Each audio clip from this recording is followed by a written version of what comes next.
মনে করছো যে মুঠ মহা চুপ করে থাকি, একটু ভিডিও করি। আমন্ত্রণ জানাচ্ছি দর্পণ টিভি 24 থেকে। চাটমোহরে জমি দখল ও হুমকির অভিযোগ কলেজ শিক্ষকের বিরুদ্ধে। পাবনার চাটমোহরে জমি আত্মসাৎ, জবরদখল ও প্রাণনাশের হুমকির অভিযোগ উঠেছে চাটমোহর সরকারি কলেজের ইতিহাস বিভাগের সহকারী অধ্যাপক কামাল মোস্তফা ওরফে আফজালের বিরুদ্ধে। বুধবার 11 জুন দুপুরে পৌর শহরের আপরাতপাড়ার নিজ বাসায় সংবাদ সম্মেলন করে অভিযোগ তোলেন তার ছোট ভাই স্কুল শিক্ষক বায়জিৎ বোস্তামি।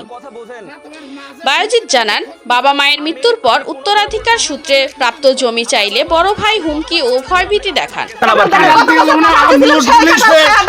আপনি কাঁঠাল 7 দিন পর আবার ফেরত দিয়ে গেছেন কিনে, এমনকি ঘর নির্মাণেও বাধা দেন। তিনি দাবি করেন, জীবিত বাবাকে ভুল বুঝিয়ে কামাল মোস্তফা 5 বিঘা 114% জমি নিজের নামে রেজিস্ট্রি করে নেন।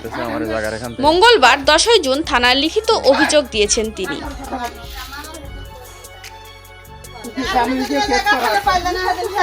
সেদিন কি হলো আপনি পারলেন যে?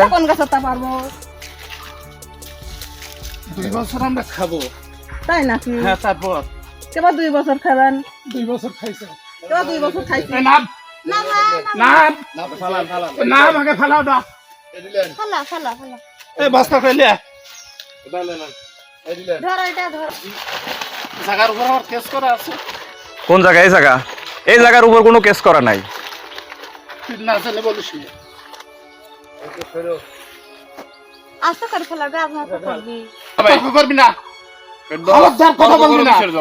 আমি তর্ক করতেছি নাকি? এটা অনৈতিক, একদম অনৈতিক। কিন্তু আবির, তুই কিন্তু সব বুঝিস, তুই কিন্তু সব বুঝিস। বুঝি তো, বুঝি তুই এরকম করতেছিস কেন? বুঝেই তো করতেছি। তো বুঝি কেমন কাজ করতেছিস তুই? এটা যেরকম কাজ করতেছি এখন এই কাজই করতেছি, বুঝে না বুঝে করবো নাকি? নাম গেছে না, ভালো হয়ে কথা বলিস আবির, ভদ্র হয়ে কথা বলিস। নিয়েন ওইটা, আপনি নিয়েন আপনার জায়গা। তুই ভদ্র হয়ে কথা বলিস। আমার যে শত্রু তাক যা জিজ্ঞেস করে গাছ ওই কেউ বলবি না যে আমার জায়গা। ঠিক আছে, ভোগ দখল আমরা ওই তুই ভদ্র হয়ে কথা বলিস আবির। হ্যাঁ হ্যাঁ, হিসাব করে কথা বলবো না তো কি করব? তোর ভাষা খারাপ হয়ে গেছে কিন্তু। আরে বাবা আঙ্গুল না বাহে, তোর ভাষা খারাপ হয়ে গেছে, তোর ভাষা ভালো কর। খারাপ দেখতেছি তো, পাশে আছে না, মুখে তোর ভাষা ভালো কর। তোর ভাষা হয় তার জনগণ দেখতেছে। অভিযোগ প্রসঙ্গে কামাল মোস্তফা বলেন, অভিযোগ করলেই সব সত্য হয় না, বরং তিনিই আমাদের জমি দখল করে আছেন।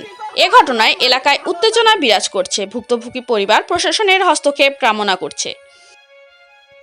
আচ্ছা, অভিযোগ একজন করতেই পারে অভিযোগ। এখন অভিযোগ করলেই আগে তোর অভিযোগ সাব্যস্ত মেনে নেওয়া যায় না, আপনাদের দৃষ্টিতেও না।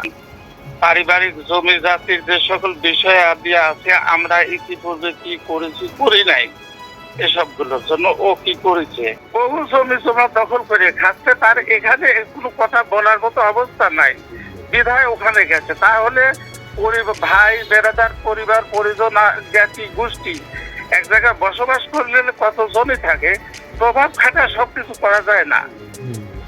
আসলে অন্যায়কারী ও নিজে এখানে এসে এই কাজগুলো করতে পারতেছে না। সে তার প্রিভিয়াসের দিকে তাকায় দেখেন, সবকিছু মিলিয়ে যেটুকু শোনেন জানেন, আপনি একটু জাজমেন্ট করলেন ও অসঠিক, ও অন্যায়কারী, কথা বলছে তা সঠিক না। আমার বক্তব্য এইটি, ওই গাছ গাছাগুলি আমারও ওরও,